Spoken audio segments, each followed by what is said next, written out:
So I just want everybody to know I am nervous AF. Now we're both people in the back. Nervous! Alright. I have been dreading this speech for like over a week now. Texting Sid, is this okay? Is this alright? How do you think about this? Because I just want to say first and foremost that I feel very honored and very humbled to be asked to do this. Don't want to get emotional, but I feel like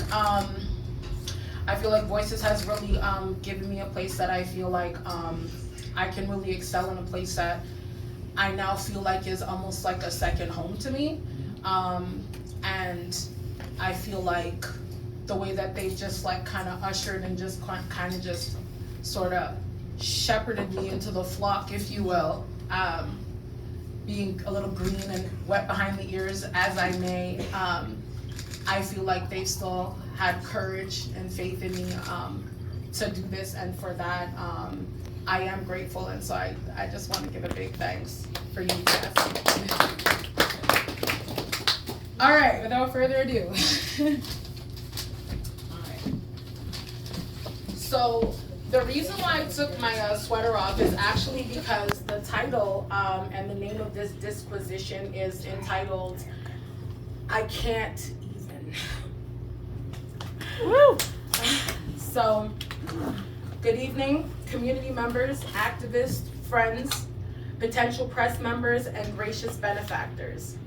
We gathered today in peaceful assemblage to parley about the execrating trial taking place in shelters abroad. Some have never themselves been embrangled or mired, depending on how you pronounce that, in this sui generis, vulnerable and marginalized diaspora. And it is with monumental conviction and fervence that we make proclamation about the encumbrance, foibles, and fallibility of the social stratification of gypsies and consequent consortiums tasked with weathering this volatile diurnal willow-off. You need a cipher. What? You need a cipher. Okay, that'll be enough of you, Monty. Okay, later. We'll conference after. Love that guy. So, what's it like in this dispossessed monolith? Egregious, deplorable, abysmal are a pontificatingly euphemistic conveyance of posthumous dissolution. A hodgepodge and amalgamation of cerebral disjuncture and medical comorbidities are the culmination of this disenfranchised umbrella collective. Yeah. The bruised, battered, embattled, and downtrodden comprise the smoke and mirrors of this destitute hierarchical pyramids, with directors who will remain nameless, who occupy the upper echelon, and us minions suckling at the bottom of the Homes First & Co. power team. What's it like to have a primitive and anachronistic predilection of dependence of Homo sapiens? I think primordial is paradigmatic. Obsolete, primeval, are felicitous, and inextricably behooving. Simply put, death, HI and SI as expressed by the doctors, are not few and far between. To be non-sentient and benumbed, pigeonholed as indolent, hobo, bindle, stiff degenerates, even the trepidation of quietus isn't exhorting or galvanizing enough to remain. Carcinogenicity and melancholy being the unsung battle cry, the swan song of the heart of the copious infantry, and the multifariousness of the slain. Justice? Judicious, you say? How do we migrate to a place of humanity and civility? The sempiternal disputation can be surmised by the minutia of the infinitesimal four-letter nomenclature LOVE. Woo! To what do we owe the incalculable conniption of this evanescent nostalgia? or the cathartic saudade of dígame, which in Espanol translates literally to hello and tell me. Hola. Gracias. Por favor, dice gracias. I don't know Spanish. One word, 2 words, that's. Courses for horses. But we should not get lost in the sauce, as the millennials colloquially imply this phrase, or for the Gen Xers, lost in translation. Live. The kids, they got everything. They got all of them. Yeah. They've got them all. Okay. We do. Right? We got them. It's my boy, We got Monty. us. It's my boy. Live and let live. Love and let love. Not to sound sententious or platitudinous, but in the words of Marcus Elevation Taylor, some of you have been beautifully equipped to live in a world that no longer exists. Also spoken by Winston Churchill, to improve is to change. So to be perfect is to change often. Chris Brown said, please don't judge me, and I won't judge you, 'cause it can get ugly before it gets beautiful. And piggybacking that in the words of Dr. King, to judge a man by the content of his character. Furthermore, snowballing off that, in the words of a London-based trauma and orthopedic surgeon, Dr. Jude, he states, a pessimist sees difficulty in every opportunity, and an optimist sees opportunity in every difficulty.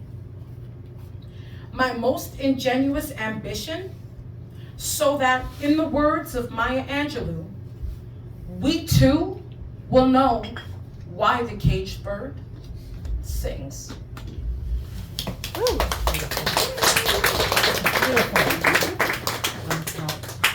And penultimately, in the meritorious and magnanimous words of the Almighty, have to shout out my heart. In 1 Corinthians 13:8, he speaks about love never failing.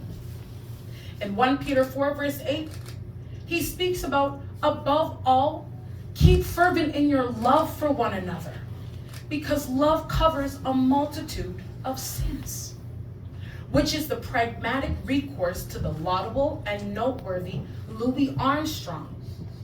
It's the only thing that there's just too little of in the world. And how do we bring these things to pass? How do we manifest this intractable and Sisyphean conquest? By staying deep in our pockets for philanthropic and altruistic NPO organizations such as Voices for Shelter Hotels. As you know, we are here for the genesis of the podcast and have hustled and bustled, nickel and dimed our way to this Peckerwood Sawmill production. Though a costly and time-rotting project, we frugally penny-pinched the paltry Lilliputian ancillary and auxiliary appropriations to remunerate the instrumental stakeholders such as myself. By being a self-sustaining autonomous conglomerate, it's with pronounced precariousness, a kettle of fish, a mare's nest, if you will, to the protraction of this would-be syndicate. This organization and subsidiaries provides the otherwise subjugated, unremarkable, abashing, unobtrusive, microscopic, mute amoeba, such as myself, a platform, a voice, and a sense of ennui, where the outliers and drags of society can talk and course jest themselves off the ledge. Personally, battling terminal papillary carcinoma, for anybody who's not familiar with that word, that's thyroid cancer, has been no cakewalk. And Voices has gotten me out of bed every Thursday when I feel like throwing in the towel. Woo! We love you, Regent. So much love. Emotional's good. Yeah.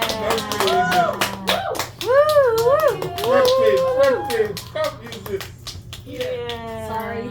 I said I wasn't gonna do this.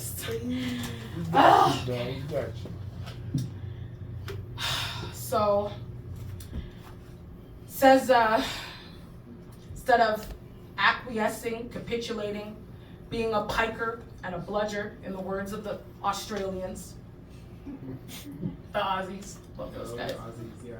Piker, just love that too. Whether I'm a little wet behind the ears or green, as Wall Street would say, Voices has granted me provision for my otherwise cloistered and cloak and dagger attributes to be conspicuous, for me to be here with great honor and self-effacement, representing all vagabonds and all vagrants alike. In the words of Dr. Evil, we're not so different, you and I. Love that movie. And in nescience, I once could not believe that to be any further from the truth. Diametrically antithetical, in fact. Then cancer happened. And it's organizations in support like this that gave me a position, a title, comestibles and victual at OR, opportunity, dire financial stipends, a place to give back, do something meaningful, a true Lazarus effect to keep coming back, as AA would say. Keep coming back. Yeah. I personally want to thank Voices and especially Sid for this prestigious opportunity, and I'm honored to call them my counterparts and not to be outdone, but friends. Amigos or amis, as the French say. I'm humbled they would put faith in me for this discourse and hope people recognize how many underrepresented people, voices I'm confident have not only touched, but have single-handedly talked or bartered off the ledge, even by the OR presence of 1 day a week alone. I wouldn't be on this stage and I wouldn't be making a valiant comeback, almost down 80 pounds in the last year, thank the Lord. And if it's not for the grace of Him and the sense of community and purpose Voices gave me, an outlet, an escape from the reality of my circumstances. Please don't turn a blind eye. See how invaluable and precious this endeavor is to lives. In the spirit of Christmas, in the spirit of giving, we could all stand to give just a little more. Please find it in your hearts to help Voices give more like me a voice by the podcast, a warm cup of coffee to frostbitten toes, a jacket to the jacket and sockless. This is a community-based organization that serves the community and advocates for fair and equal treatment. An egalitarian lobbying the right to be free from oppression regardless of your plight. We are calling on the support of our fellow man. Even a pound a day can set the seal on Voices being here to stay. Woo. If you have any questions, Voices is more than happy to answer or clarify them. Season's greetings. Gracias, merci, ta, as the Australians say, and xie in Asian fashion. Xie. We just want to say, finally, in the words of Mary J. Blige, in the All-Star Tribute in Haiti, you know, we've got to find a way to bring some understanding here today. Father, everybody thinks we're wrong. Oh, but who are they to judge us? Together, we can all be strong. And that's truly the only way that we can have no guilt in life and no fear in death, as the head says. Thank you. Woo!